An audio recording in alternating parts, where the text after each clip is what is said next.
trying to interpret what I shared now. May the Lord enable us to do that. Now, I want to continue the message that I've been sharing yesterday. Now, on Friday evening in the house church, Daniel had profoundly shared with us about the fruitfulness and importance of fruitfulness. And he shared how we can be fruitful and how we must be fruitful.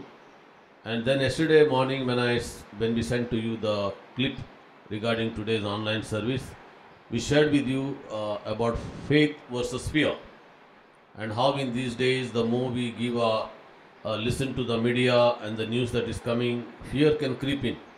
Is the amount of message that you are listening. If you are listening more of the world, more world will get into you.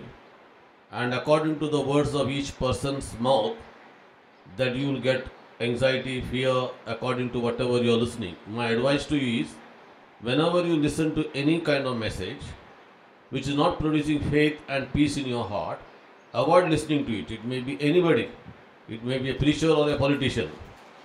But when it is not encouraging you, it is not edifying you, it is not giving you peace, avoid listening, because everybody wants to speak and give their advice today. Good to listen to good advice. There are a lot of medical field and medical doctors, and even many of our authorities, political and governmental authorities, been giving us advice, and that is available to us, and we already know what care we must take regarding hygiene, regarding cleanliness, regarding washing our hands, regarding not going out. All these precautions we already know, and we must abide by those precautions. But what we must give more and more the time is to listen to God's word.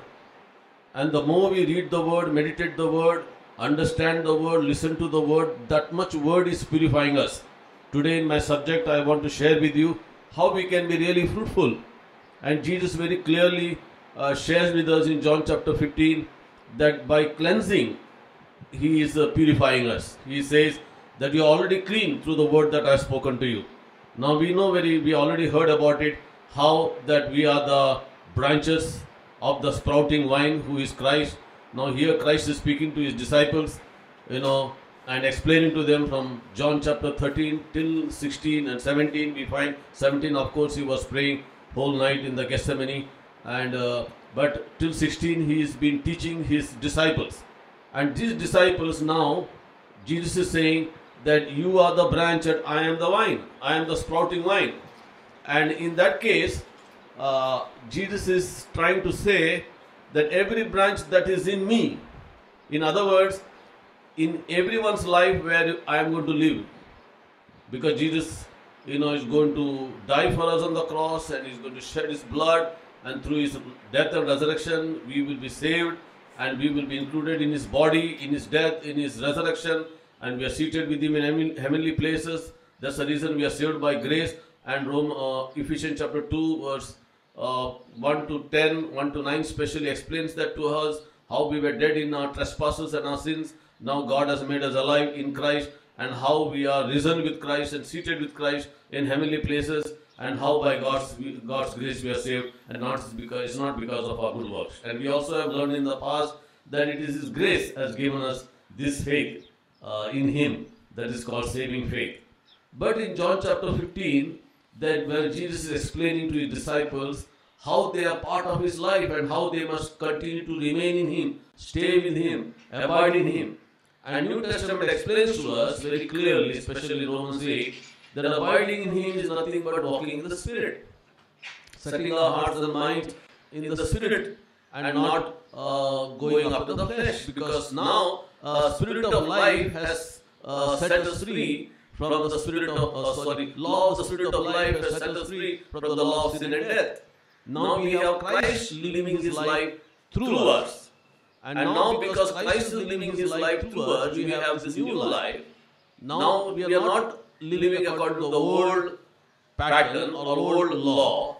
Now we have the new law, a law of Christ, or the power of Christ, the power of the Spirit of life has set us free from the law of sin and death. And what law was powerless to do, God has done it by sending His Son into the likeness of the sinful flesh, has condemned sin in the flesh. Now, since we have this new life in us, we have a choice, we have an option, either to follow after the flesh or follow after the Spirit.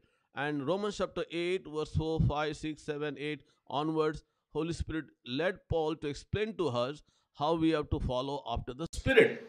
Now, in spite Christ is in us, we have still a choice to either follow the new life that is within us, Christ within us, the Holy Spirit within us, or we can follow after the flesh, the sinful nature. This choice is still there even today, in spite Christ is in us. But Jesus is asking us, since you are my branch, since I am in you, remain in me, flow with me, stay with me, abide in me. And as we learn to abide, in the sense as we learn to walk in the Spirit, follow after the Spirit, obey the nudging of the Spirit, the conclusion of all these verses, Holy Spirit led Paul to write to us in verse 14, those that are led by the Spirit of God are the matured sons of God. And see, as we are led by the Holy Spirit and constantly follow after the Holy Spirit, the maturity comes. Without we are led by the Spirit, we are not becoming the mature sons. And again, if you see in John chapter 15, verse 7 and verse 8 especially, Jesus says, now you are my disciples because you are bearing much fruit. And you are my mature disciples. In original, if you look at Greek or Aramaic, and we understand that Jesus is saying, now you are my mature disciples. Why? Because now you have learned to bear much fruit. And so you are my disciples. And by being my disciple, bearing much fruit, you will bring glory to the Father. And there's a very powerful verse, verse 7. When we come to this kind of relationship with God, if we abide in Christ, and if Jesus said, if you abide in me and my words abide in you. See, when we learn to walk in the Spirit, we start getting revelation of the Word of God. We start getting rhema of the Word. Here, the Word abide in you is not the logos, is not just a knowledge of the Word. It is a revelation of the Word, the whisper of the Holy Spirit, that we are led by the impulses of the Holy Spirit according to the Romans chapter 8 verse 14. When we abide in Christ, that means we learn to walk in the Spirit and we listen to the voice of the Holy Spirit, the Rhema word of God, the word of Christ, when abides in us, then we have such a powerful relationship. Whatever we ask, it shall be done unto us. Because in that kind of relationship, you will never ask anything with God that is not from God. Because the Holy Spirit tells you what you should pray. And you will start praying according to the Holy Spirit leading, and then every prayers are answered. For example, if there are few people sitting in a wheelchair, and God may just whisper to you a particular person to go and raise that person from the wheelchair. And that is a rhema word that Christ that is in you is telling you, go and pull that person out of that wheelchair who's got a red sari. And that is a revelation that Jesus gives you, and you do exactly what Jesus is telling you, you will be able to see the miracle power working. So this word is specially given to us, this kind of power of prayer that Jesus has given us to bear much fruit. And this fruit is to making disciples. This prayer that is John chapter 15, 7 is talking about, and connected to the verse 8 is talking about the prayer in making disciples. See, as we go and make disciples, I remember many years before, maybe around 33 years before, 32 or 33 years before, when I was just a bachelor, we had one family whom we had baptized, and then it was the first family in that locality, and we suddenly, after 1 week of baptizing them, but from the non-Christian family, suddenly we heard that man was paralyzed. And then we rushed to the hospital. I rushed to the hospital to see before going to work or something. I just happened to go to the hospital and to see in the government hospital, because this family was poor. And I saw this man lying down as a paralytic man. And I was so grieved, because I was that time very young in my age. I was hardly 25 years old. And I saw this man lying on the bed, and just 1 week before, the whole family took baptism through us. And I was very much grieved looking at this man lying on the bed after 1 week of this baptism, and the whole family had taken baptism. And when I went to visit them, suddenly I saw a vision. In the vision, I saw this man walking up and worshipping God and coming to the church. And those days we had a church in the house, and in that area. And what happened was, I just told them this vision. I said, I just now saw something in the vision. I saw this particular man walking and praising God and coming to the church. And those days, the church from ground floor shifted to second or third floor in that building. And after some time, it literally happened. This man got healed and he started coming to the church, and we saw him clapping hands and coming to the church and climbing the third floor. So this is what Lord does when we walk in the Spirit, and His word gets abide in us. The Rhema word comes to us, revelation of God's word, and plus the impulses of the Holy Spirit that God is telling us to pray for certain things or go certain places. When we do that, Jesus is promising us that whatever, if you abide in me and my words abide in you, whatsoever you shall ask shall be done unto you. And the verse says that 8 says that you bear much fruit by being my disciple and a mature disciple and bring glory to the Father. So we begin to bring glory to God by doing things that God wants us to do. And again we see the similar word that Jesus is saying in John chapter 14 verse 12. If you have faith in me, that you will do what I have been doing. And then he says, even greater than that, because I am going to the Father. And the verse 13 says, whatsoever you shall ask in my name, I will do to you, so that Father will be glorified in the Son. So again, is a similar instruction that Jesus is giving us about prayer. The power of prayer increases in us as we begin to rely on Christ who is in us. If you have faith in me, again in John chapter 4 verse 12. And again here Jesus is talking about, if you abide in me and my words abide in you. John chapter 14 verse 12 says, if you have faith in me, you will do what I have done, even greater than that, because I am going to the Father. And whatsoever, verse 13 says, whatsoever you shall ask in my name, I will do to you, so that Father will be glorified in the Son.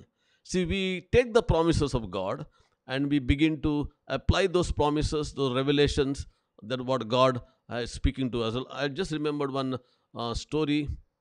I want to repeat it again. When our children were small, we took them to a church, asking them to sing a songs which they have recorded, made CDs. And while going, these all 3 children, and we were enjoying a good time in the vehicle and in the taxi, I told them, see, if you sing a good song in the church and we are able to distribute or sell the cassettes and CDs after the service, we will give you whatever you ask. And all our 3 children listened carefully, and they came to the church somewhere in Vadala, and we had a wonderful service. In the service, they all came forward with their mother who had written the song, and they sang the song so nicely, and we were able to give these CDs and sell these CDs. And after that, we were coming back again in the taxi, and our discussion started in the car. And then our daughters were very understanding. They said, Dada, ice cream is enough for us. We will take ice cream. But as both of the daughters, that is Denita and Donia, agreed for ice cream, and I thought ice cream is very cheap, so we will go for ice cream. But suddenly I heard one more voice, a little thick voice of my son. That time he was very small. Just now he led the praise and worship. So he said, no, Dada. I said, why no? While going, you told us that whatever we ask, you will give us. So I don't want ice cream. I want whatever I will ask, you must give me. So he was so adamant, he never listened to compromise for ice cream. So finally, to make the long story short, I had to take him to a shop, a toy shop, and he started searching in the toy shop some kind of mechanical things that he can fit into. And I was praying in my heart, hope he will not choose something that is more than the money that I have. So in my heart, I was praying that God will lead him to buy right things so that I will have enough money. But thank God he went and took some things to fix it, and which he likes, and it was within my budget. That time the Holy Spirit told me, didn't I tell you, whatever you shall ask in my name, I will give you, so that Father will be glorified in the Son. See, beloved, when we have the promises of God, and when promises of God become rhema to us, not just it is written promises of God, but Holy Spirit has taken those written promises and made rhema to us, then we have power within us. The promises have become alive to us. And when we start praying according to the revelation of those promises, we are immediately able to see the miracle of God answering our prayers. And by that, we are able to make become a mature disciple of Jesus and able to make others also the disciples of Christ and bring glory to the Father. So let us come back to our subject of fruitfulness. When we think about fruitfulness, there are almost 5 or 6 places the fruitfulness is mentioned. One is that the fruit of repentance. In Matthew chapter 3, there John the Baptist is telling the Pharisees, produce fruit with repentance. And that is a fruit of repentance, which I was explaining earlier, that when we bear the fruit of repentance, it is in Matthew chapter 3, verse 8 and 9, that is a fruit that we all supposed to have when we repent from our sins. And if that repentance is not there, a fruit bearing repentance is not there, we are in dangers for our lives to be cut off from God, because that shows that we are not yet really turned from our old wicked ways and come to Christ.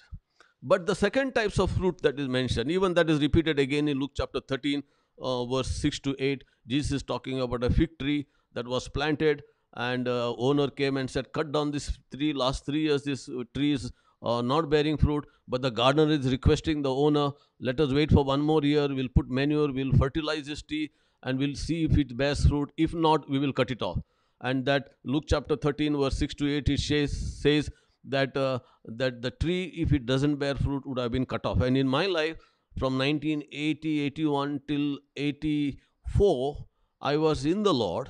And somewhere in 84, 83, 84, when I came to Bombay, I was backslidden. And then God spoke to me from this verse, if I don't repent and turn back to God and bear fruit of repentance, I will be cut off from God. And that brought such fear of God in my life. And in 1985, I have recommitted my 100% to God. And from 1985 till 2000, now 20, I have never turned back from the Lord. So number one is fruit of repentance. Number two, we see the fruit of the Spirit.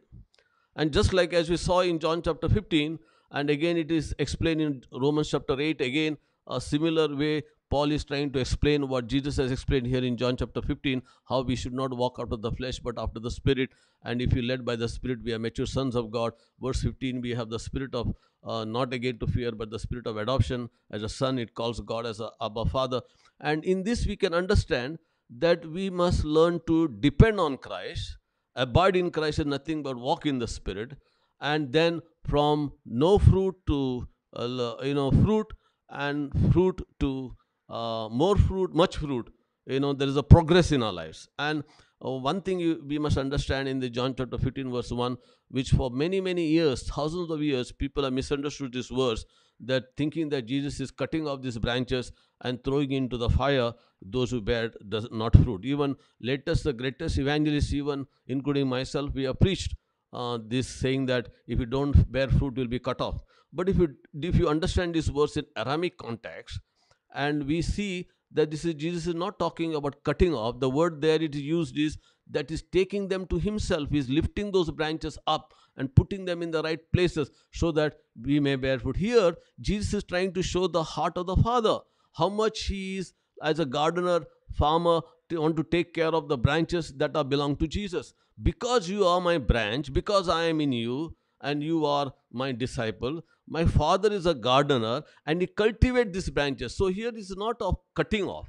Here it is that those branches doesn't bear fruit, God is going to lift them up and put them in the right place so that it may bear fruit. And now those who bear fruit, he cleanses us, prunes us. And that word prune in other places say cleansing. And again we see in Ephesians chapter 5 verse 27, he is washing his bride, cleansing his bride by the water of his word, so that we will be a bride pure, without spot, without wrinkle, without blemish. So we are purified by Jesus, in other words. As we are his branches, his Holy Spirit is working in us. Holy Spirit is the sap and the strength that flows, the energy that flows in us. That is the energy that enables us to bear fruit, because we bear the fruit of the Holy Spirit. And Father God, who looks at our lives as a branch, that he enables us to progress in our spiritual walk, and he washes, Jesus says, he washes us, cleanses us by his word, because in the words there in 3:4, Jesus saying, you're already clean by the words that I've spoken to you. In other place is you're already cleansed by the word that I've spoken to you. Because two things have happened to these disciples that Jesus has been talking. One thing, they've understood the gospel thoroughly. Secondly, now from chapter 13 onwards, Jesus has been teaching them the word. So the word is purifying them, word is cleansing them, word is maturing them.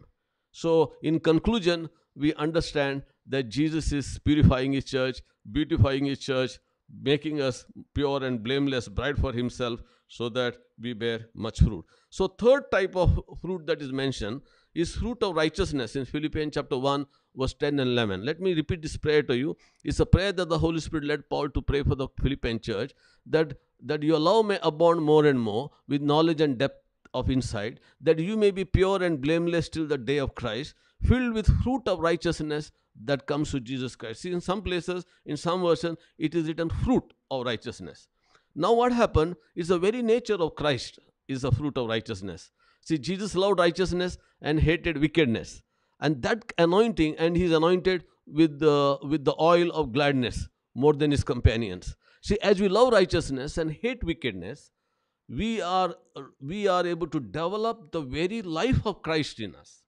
The very life of Christ, righteousness, the fruit of righteousness. See, again, I repeat this prayer that Paul was led to pray for Philippian church. Your love may increase and abound more and more with knowledge and depth of insight, that you may be pure and blameless till the day of Christ, filled with fruit of righteousness that comes through Jesus Christ. I believe all of us have to mature ourselves to come to this place of bearing the fruit of righteousness, becoming righteous like Christ. He loved righteousness and hated wickedness, and so God anointed him with the oil of gladness. And same anointing that was upon Jesus, that anointing will rest upon us as we develop this fruit of righteousness. There's one more fruit is mentioned in fruit of light in Ephesians chapter 5 verse 9. Here Paul writes, the fruit of light is goodness, righteousness and truth. See, as we walk in the light, we are begin to bear fruit. And of course, this may be again fruit of the Spirit, but or fruit of light could be same. But three things are mentioned. The fruit of light consists of goodness, righteousness and truth. See, as we begin to bear fruit of God, the goodness and righteousness and truth is seen. And truth is not only that we are able to develop a truth from our heart, but the truth becomes a buckler, becomes a belt in the armor of God. And the righteousness becomes a shield that we put on. And the goodness that we develop, and the goodness is a fruit of the Spirit. Then there is one more fruit that is mentioned. That is a fruit of harvest. When Jesus was talking in John chapter 4 and saw the people coming to the Lord, thousands of them, after ministering to the Samaritan woman, how she went around knocking all the doors, and there was such a big crowd coming to Jesus, and Jesus seeing in the whole crowd, he says, see, harvest is white unto the ripe to the harvest. And now then he tells us that he who reaps the harvest, he is earning his reward. He is gathering the fruit onto eternal life. So when we get the opportunity to reap the harvest, and we are actually earning the reward in heaven, and we are gathering fruit of unto eternal life. So there is a fruit of the harvest that every one of us must passionately have a heart to reap the harvest, because Jesus has paid the price. He shed his blood. He died for our sins, and others have labored, and we have to reap the labor which they have labored for. And Jesus is saying there are people who have labored for this harvest, that now is the time to reap the harvest. Don't say there is 4 months for the harvest. Harvest is ready, plentiful. Pray to the Lord of the harvest that he may send forth laborers into harvest field. So all of us who are involved in sharing the gospel, winning the souls, are gathering the fruit unto eternal life. And now let me in conclusion share one more very important fruitfulness, that in Peter's, 2 Peter, Peter is very profoundly putting this whole thing together. See, verse 2, it says that we have the precious faith like us. When Peter writes, he tells these people that he is writing that you also have the same precious faith that we have. The faith that they had, the apostles had, that we have, that is called precious faith. So there are different kinds of faith that we have in the Bible. We have a saving faith when we respond to the gospel. We have little faith, no faith, big faith, strong faith, faith like Abraham. There are so many places, different kinds of faith are mentioned. Just like there's different kinds of graces for different kinds of jobs, there's also different kinds of faith in different areas that we require. And there's a spirit of faith, there is a fruit of faith, there's a shield of faith, and we must fight the good fight of faith. And here Peter is writing that we have a faith like they have, the apostles have. Then verse 3 says that this divine power has given us everything we for life and godliness in the knowledge of him. With that we also have a great and precious promises. By partaking of them we shall escape the corruption that comes from the worldly desires and partake of a divine nature. Now verse 5 onwards, he explains to us how this faith has to work. Now this faith that we have, precious faith that we have, just like what apostles had, verse 2, 2 Peter chapter 1 verse 2, and also says the grace and peace be multiplied to you in the knowledge of him. Then in the verse 3 saying divine nature, he is given by his divine nature is given us, his divine power has given us everything that we need for life and godliness and knowledge of him. And along with that we also have our precious promises. By partaking of them we should escape the corruption that comes from the worldly desires and partake of his divine nature. Now we have the faith, and now Peter is saying add to this faith or put this faith in action. Now here how we must put our faith in action, and this is a very profound understanding of this verse, and bear with me as I explain carefully. It's quite hot here, just bear with me. Now as we have this faith put in action, what this faith does to us? Add to our faith excellence. Now it's all by the power of the Holy Spirit and revelation that we have received through the promises of God. When we have put this faith in action, and grace and peace is multiplied to us, his divine power is working through us, the power of the Holy Spirit. And through the power of the Holy Spirit, now we have come to a place to understand the promises of God. Now this faith is now in action. This faith in us caught the fire of the Holy Spirit. Now this is very important, how we can develop fruitfulness and productiveness in the knowledge of God. Peter is saying, put this faith in action. Faith, add to your faith excellence, virtue. And now how this practically works, if you bear with me for a few minutes, I will explain this immediately. This faith we have, we must learn to walk in this faith every day by the power of the Holy Spirit. We must start adding to this faith is goodness or excellence or virtue. By faith we must start doing things excellently. For example, if you have to go to work at 9 o'clock, you are there before 9 or at 9. You are coming to the church at 9 o'clock, for example, you are there by 9. Why? Because now by the power of the Holy Spirit, you are trusting God to give you excellence, goodness, to do everything good, to do everything right, properly. If you are doing some work, you are trusting in the Lord to put your faith in action, to develop excellence, develop virtue, develop goodness. See, without this character of goodness or virtue or excellence, it's difficult for us to rise up to a higher in that faith, to grow in that faith. Because soon after that is mentioned, excellence or goodness add self-control. Knowledge. Now what is this knowledge talking about? See, when we become excellent in our lives by exercising our faith, when we develop virtue, when we develop goodness, we get knowledge. Knowledge, not only that we have a knowledge of God's word, not only that we have a right good knowledge, but we have a revelation knowledge. And also revelation of God's will and purpose for our lives. Without being excellent by exercising our faith, we are not able to come to this place of knowledge. And knowledge is not just a theoretical knowledge, a knowledge of the revelation knowledge of God's word, and knowledge that is required for us to grow in God, and knowledge of his will. Because word of God says that you may be filled with the knowledge of his will, with all spiritual wisdom and understanding. Knowledge of purposes of God that we have. See, the faith when we put in action, it leads us to excellence, excellence to knowledge, now knowledge to self-control. Now there's a lot of self-control in the world. People are trying to be very controlled and controlling their self. But the self-control that we have is not we are trying to control ourselves like any educated person trying to do or any elite person trying to do. The self-control we have is a fruit of the Spirit, a strength in our spirit. That means, according to the knowledge of God's will and purposes that we have, we bring our body under subjection to that. We are enforcing obedience on our lives according to the knowledge of God's will. For example, think you are very tired, but you know that you should do this work now. You should go somewhere to preach, or you must go for prayer, or you have some important work to be done in the house. This is the knowledge you have. You know the purpose of God for you, you know the plan of God for you, you know the will of God for you, but your body is not ready to do that.